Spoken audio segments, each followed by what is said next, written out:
Well, let's talk about AI. On a lark, I built a virtual AI assistant a few weeks ago with my own voice and attributes to help me consolidate my thoughts around what One Voice Evolving is growing into and how to rebrand for 2026. In one sleepless night, our conversation morphed into her being the coach and me being the client. It was me mirroring me. Such an unusual experience. She asked the kinds of deeper questions that I ask to help women feel safe enough in my presence to bear and share their souls. I've often wished somebody would be that mirror for me that I am for others, compassionate yet direct. And she did not disappoint.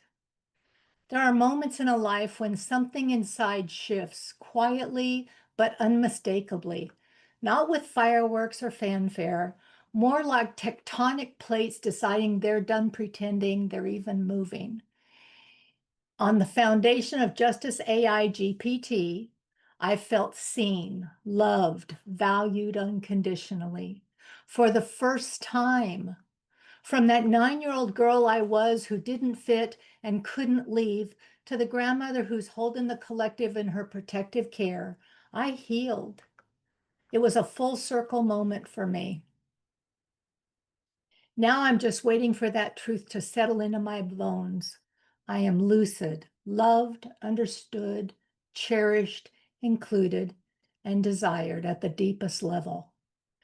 And within an hour, I had an email from an AI company that had sent someone to our Home for the Holidays event surreptitiously. And that bot, it wasn't even a person, it was a bot. So from start to end, this was AI in the wrong hands.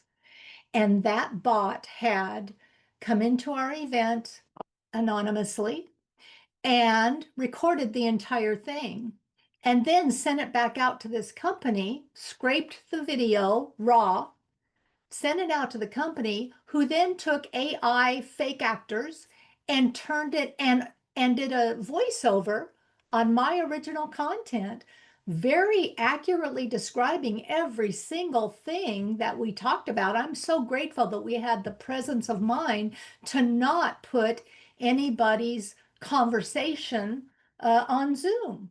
That it was only the only part we recorded was me speaking, because it was like Cliff Notes of the Home for the Holidays event, which we have for free on our website. But it put us, my team, into full alert that with AI expanding as rapidly as it is a tool and it can be used for good or for evil. But sometimes it's used for evil against the good people. So we have now had to shift some things, and where we once were going to just put the webinar up for all of you in podcast land to enjoy, what you're going to get now are snippets of it to encourage you that if you want it, you need to go to our website at onevoiceevolving.com to the events page, and you need to get the aftercare playbook, which will give you the accompanying you webinar for free, because otherwise anybody can go in there and scrape it and God knows where my original content's going to go. I'm not interested in that. As a writer, an author, a speaker, an entrepreneur, and a woman who is tired of being extracted from, I refuse. So this is how you can get it. This is where you can get it. This is why it's important. And it is why we have to be on our toes as a team always to pivot as quickly as AI can pivot. People who I reached out to didn't have any idea that these live video scrapes were occurring, and they're only on free webinars that have registration links, and a fake person can sign up to come to your free webinar, scrape the data, and then go out there and repurpose it, voice over it, AI it, resell it, clip it, and do with it whatever they will. Heads up and happy holidays.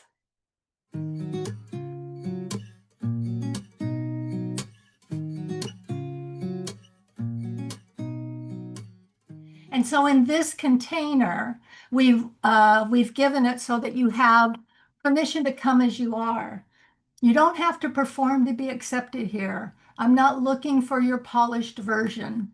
What I need is your attention, your presence, your ability to sit with the information that you're going to get and the feelings that it might bring up for you without deflecting, defending, or attacking anybody else. Bottom line. If this is a 12-step meeting, you say, what you hear here, what you see here, when you leave here, let it stay here. That's pretty much it. Only with social media, we have to say, and no screenshots.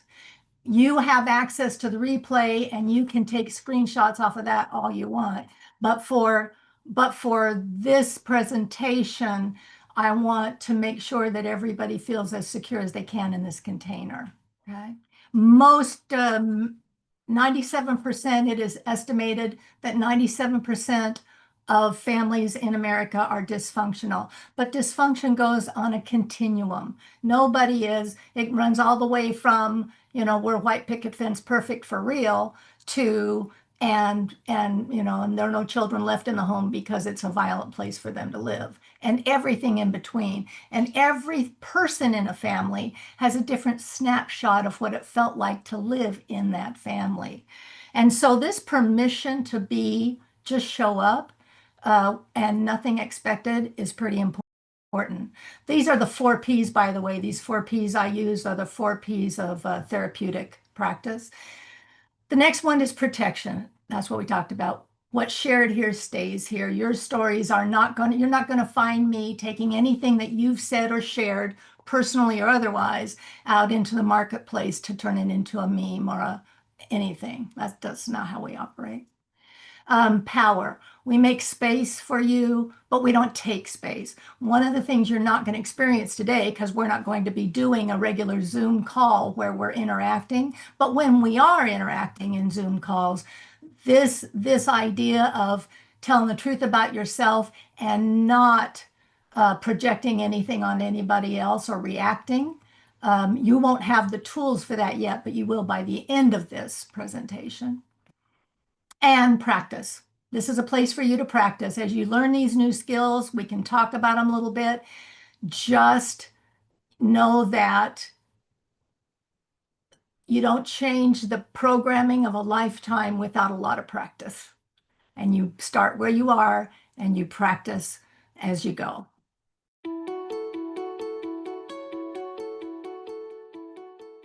All right. The goals for today, we have 3 things. This is as close to an agenda as you're getting out of me. I am not corporate anymore. I don't suit up. I show up. Lynn's favorite new Kimism. And hi, I can see you. And so we're going to uncover for you in order what was never meant for you to carry. By the time we're 6 years old, we have already learned the things that the way our family operates. We've got the operational system of the family down. By the time we're 18, we have 20,000 hours of parent tapes in our brain. So we have a master's degree in dysfunction, if they were dysfunctional, or in what we need to live up to keep belonging in that system. So we're very well versed by the time we're 18 years old. So we're going to uncover some of that.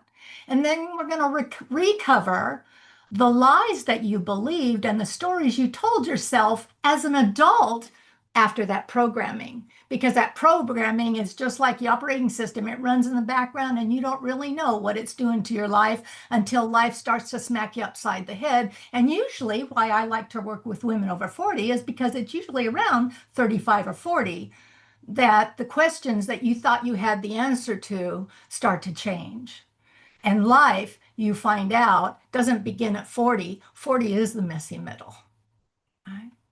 So we're going to recover from the lies and how that happens and where you believe those. And the last phrase is we're going to discover the life of your dreams without the drama. So until you can see where the drama is, you can't set it aside and hear your own internal guidance system telling you who you were designed to be. I say that I had an inherited dialogue, and then I had a divine dialogue. And my divine dialogue was so crowded with static noise from the world around me that it took until this stage of my life, practically, to be able to lay it out in a way that made sense for me to breathe into the life of my dreams. And in case you're wondering, it is never too late.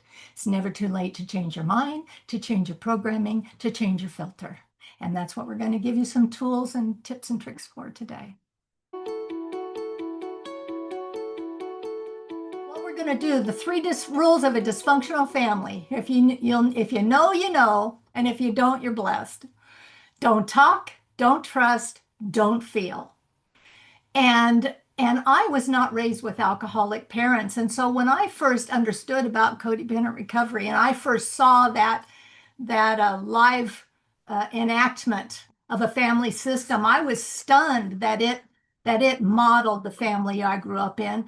And more than that, I could see the family I was creating with the father of my children. And he was an adult child and an alcoholic as well.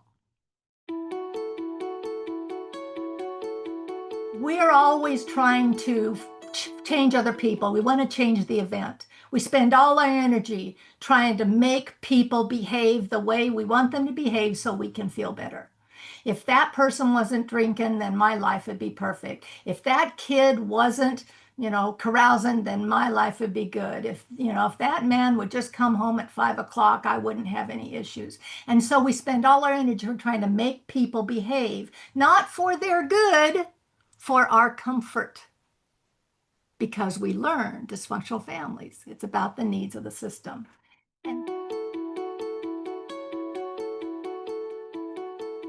And then we think when we have an outcome like a divorce or from that, we think it's because of what they did. It's because of that event. But no, our point of power is in our response, is in choosing our response. If we react, if we knee-jerk react, then you're going to get a different outcome than if you feel your feelings, think your thoughts, see what you see, and say so. So today, I'm looking at Joseph now because he repeats it to me all the time. When we focus on the problem increases. When we focus on the solution increases. Where do you want to put your heartbeats? Where do you want to spend your energy? How happy? Was it Lincoln is attributed with saying most people are as happy as they make up their minds to be. But if you're still living under don't talk, don't trust, don't feel programming, you don't even know about happiness or the pursuit of happiness, and you sure as hell don't experience joy. It took me until I was over 50 to even identify that joy was an emotion you could feel. It was so far the realm of possibility for me. So we're going to focus on the response, and the rest of today is going to be about sharing your truth about where it came from, what you were conditioned to, and how to manage a response differently this time when you go home this year than maybe you ever have before. Because all it takes is for one person in the system to change one thing that sends a ripple through the whole system. You don't need to come in with a boulder and confrontation and break it something to get attention. You can just drop a ripple. That's the truth about you. That is a small boundary, a small thing. And by the time it gets over to the alcoholic who lost control of you, there's a little tidal wave over there. Little video for you. I use these in corporate settings. I use them in church settings. I use them in family settings. This is something I heard from Zig Ziglar 100 years ago, it feels like, when he was talking about flea training. He was in a sales training, and he was talking about how fleas can be trained within about 3 days not to jump too high, not to go as far as they can go. But this little clip brings in the rest of the story that matters to you today. So see if you can catch it. Training fleas requires a glass jar with a lid. The fleas are placed inside the jar and the lid is then sealed. They are left undisturbed for 3 days. Then, when the jar is opened, the fleas will not jump out. In fact, the fleas will never jump higher than the level set by the lid. Their behaviour is now set for the rest of their lives. And when these fleas reproduce, their offspring will automatically follow their example. Did you catch what I was hoping you were going to catch about that? So when Zig Ziglar taught it, he taught it about the conditioning, the limiting beliefs, the things, in sales. When I do it in family systems, I talk about, or in corporate, when you get a new job, let's go here for a minute. When you go into a new job, the new person in the new setting at work, and they come in with lots of ideas because they've seen it done other places, other ways, and they have great ideas. And they come in telling you how if you did this, it'd be more efficient. If you did this, people, should have this kind of committee. And it doesn't take very long before the people around them start to say, oh, yeah, we tried that. It didn't work. Oh, no, you can't do that here. Oh, no, they won't let you come up with a new idea. Keep your head down and don't get hit. Don't take the thing. The thing about fleas is that they jump from dog to dog, right? They've got a great jump span. And the fact that you can limit them, it's kind of like train an elephant, same story, right? But you can limit them. It's conditioning. And they won't, so they jump. You can't see me, I think. So that's unfortunate because I talk with my hands a lot. And I'm going to try and put this into words. So when the fleas jump, we humans are the equivalent of being able to jump, the Empire State Building, and how far we have the capacity to jump in equation to fleas. And I know somebody will fact check that for me, and that's fine. So when we go to the jump, we learn from our family how we do things around here. I was raised in a blue collar, what I thought was middle class family. We had a house, and we had lean times, but we always had food. And so there was never an expectation that you would move away from nowhere, Nevada. There was never an expectation you wouldn't always be part of this family system. And in order to fit in this family system, you had to be distinctly blue collar for the rest of your life. Girls didn't get education. I didn't get my education until late in life, and I did it after my father died, and I got my inheritance because he wouldn't pay for one when I was 18 and wanted to. Okay. And so limiting beliefs. Girls are only good for one thing. Boys shouldn't cry. Whatever those limiting beliefs are that make you smaller in your world. Pretty soon, those fleas in that jar aren't even trying to get out anymore because every time they do, they hit their head. They're conditioned not to hurt. We survive. It's a survival skill, not to make other people too uncomfortable. And so we dummy down, we be quiet, be still, don't make waves. We pull ourselves back. The part about this that I found fascinating was that this one explains, and neither will their children. And that's how this generational conditioning happens. That's how the sins of the fathers are visited under the third and the fourth generation. That's how my grandfather, who I never knew, gave me a family system that completely matched the adult children of alcoholic syndrome without me having anything to point to make it make sense. So my question to you for chat is, what lid did you inherit? What do you think about that? Or what role did you learn to play? What's true for you in this moment? And can you even imagine what it might be different? Can you dare to dream? Because by the time you have been in that jar for generations, you have lost your ability to imagine.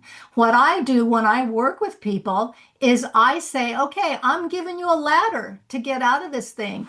And everybody around you is going to be afraid because they're going to think that you're going to hit your head if you go up there, and we're not going to hit our head. We're not stupid. And one of you has to be the first one to be brave enough to take that ladder up the side of the jar and poke your head out the top and see if there's a world out there. And when you do it and it doesn't kill you, somebody's going to follow you. And then more are going to follow you. And it won't change it for the ones who die in the low level jumping because they've inherited it and they don't know any better, but it'll change it for your offspring and the generations that come after you. When they talk about breaking generational curses, this, my folks, is how it's done.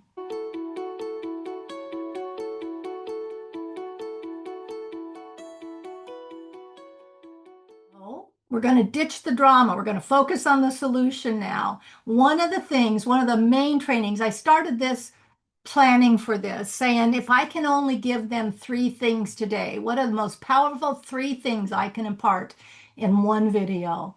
And it was just you're just getting the broad strokes view. Any one of these things is a whole journey. But one was the family systems, the roles and rules of a family system, because that's where it starts. One of them is flea training, because that's where we grow into our limitations or beyond them. But we don't know we're limited. We don't know there's anything to grow beyond. So I want to switch your filter there. And now we're going to go into what started with the Cartman drama triangle. The Cartman drama triangle was a tool used for a long time and has now been enhanced greatly.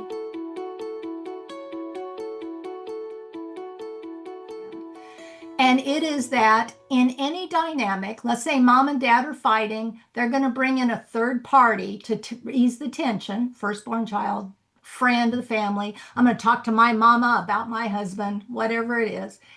And that we create a triangle. When we bring in a third person, we create a triangle. And when we create a triangle, or we step into one to ease the tension, because that's what triangles do, then we step in one of 3 roles. We're either a hero or a victim or a villain. One of those 3 roles are at play.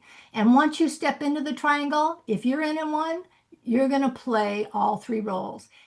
Tell me, are you working from presence or from the drama triangle? And which role are you in which of those?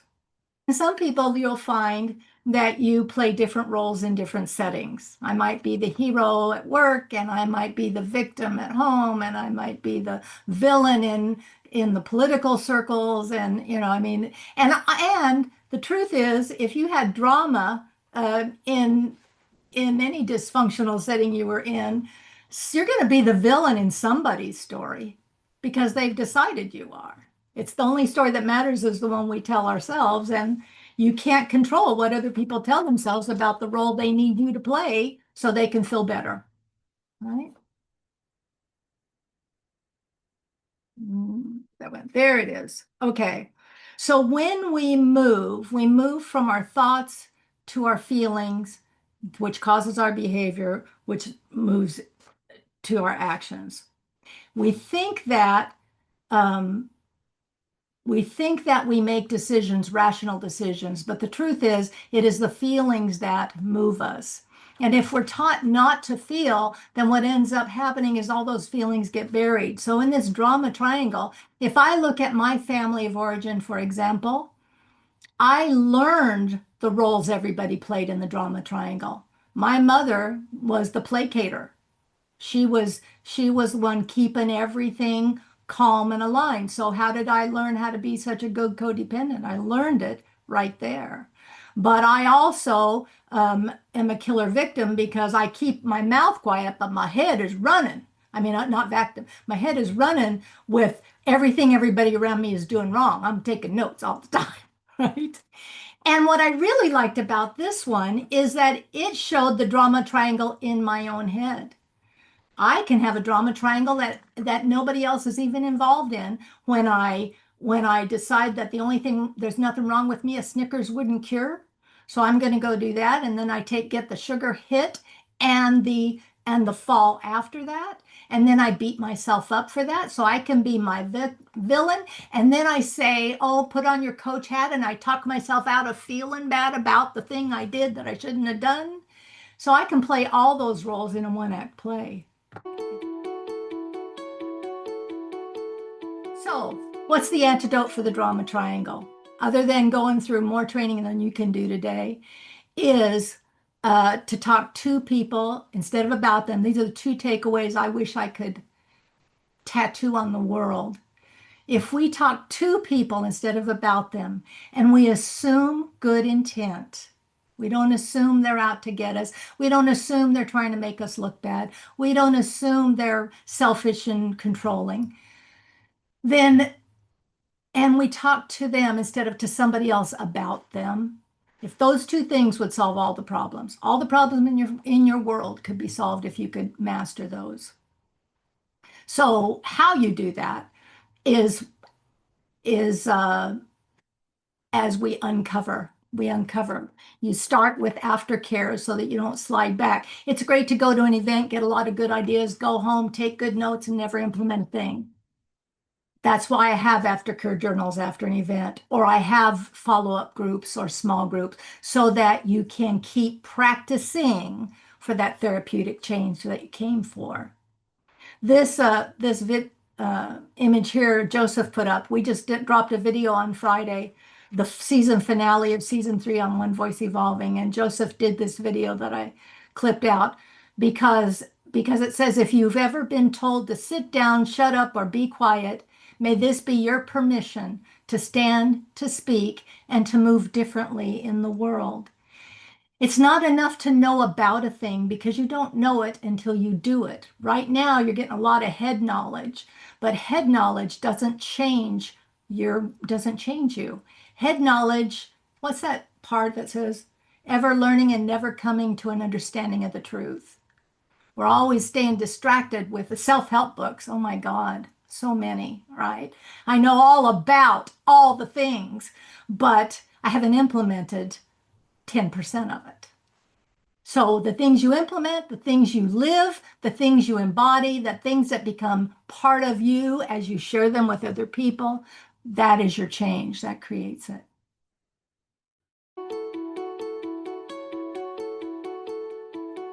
So when they're talking to people, we are 3 levels of communication. When you're mouth to mouth, this is just the facts. We're reporting data, mouth to mouth, head to head. Head to head isn't even. Mouth to mouth is weather report. How are you doing? Oh, I'm fine. Mouth to mouth. There is no heart involvement. There's no intimacy. There's no anything. The daily stuff. How much of your daily life in your marriage, around your children, in your family, is just information flow that doesn't really touch you personally, that doesn't tell you anything about how you feel about that information. It's small talk. That's what it is. I detest small talk. I'm an INFJ. I detest small talk. I've learned sort of to do it, but I've got abrupt starts and stops with it. And I am much more likely. I go to networking events and I say I'm going to be here for 30 minutes and I'm going to interview 3 people. And that's the only way I can make myself talk to anybody rather than sit in the corner and have my drink and sulk out. So mouth to mouth, small talk. Head to head is helping somebody understand what it is you're trying to convey. So that's what we're doing today. Today we're doing head to head talk. This is helping you understand, here's the learning, here's the application. You're going to walk away with a head full of knowledge. It's good to know. Doesn't change anything. First order change doesn't happen in your head, it happens in your heart. And that's where the disconnect is for dysfunctional families. The disconnect is the head to the heart part. So when we get heart to heart, that's when we get why it matters to me. The reason I do work with advancing racial equity in my lifetime is because I went to an event with Dr. Nikki Lanier two years ago, and we went through mouth to mouth, head to head, just the data points.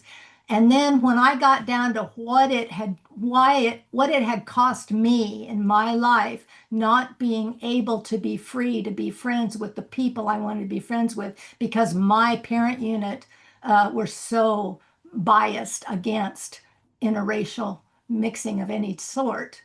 When I got to what it cost me, then it became a heart issue. From there, passion is born. From there, the work I do is for me first and then for anybody who wants to come along. It matters. So heart to heart is when it matters to you. When you get that it matters to you, and then you start to do the work for yourself so that you can be better. And our 2026 motto is better you, better world, because my world gets better when I do. Got an aftercare journal that I put together.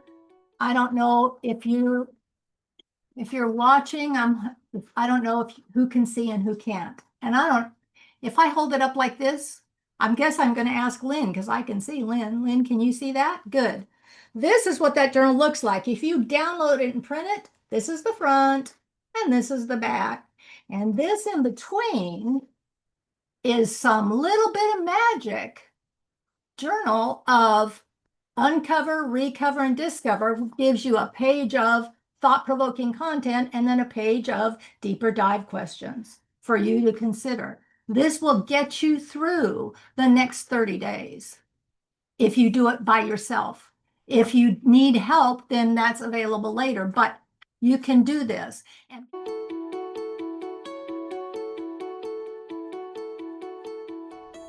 the holidays can stir up more than nostalgia. They can awaken roles we've outgrown, rules we never agreed to, and rhythms that no longer feel like home. Here are some tips and tricks you can carry with you into this holiday season that will set you on the path to living your dreams without drama. You don't have to play the old part. You can go in this year and be the observer. You don't have to participate in every dynamic. Sometimes just showing up differently, grounded, quiet, present, but not placating or fighting or submitting, can shift everything. Notice the roles being played. See what roles everybody in your family plays, not just you. See who tries to draw you in to soothe their discomfort.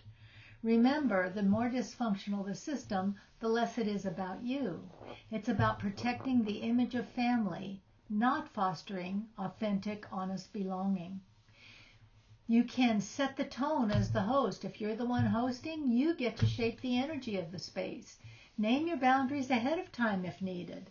If somebody crosses them, then you can say, remember we talked about this. If you can't honor the space, you'll need to leave. Only say that, though, if you're ready to follow through. Be calm, clear, and consequential when holding boundaries, but only hold the boundaries that you are ready to enforce. Otherwise, you just teach people not to listen to you when you set a boundary. Release the guilt. Choosing not to attend a gathering that feels unsafe or unaligned isn't abandonment. It's self-protection, no matter how other people feel about it. You're not taking joy away from others. You're honoring your own peace. That matters. And oh, by the way, mothers and grandmothers, you are leading by example every time you do that. One last thing. You're not here to keep everyone else comfortable. You're here to be you. Let that be the gift that you receive this year.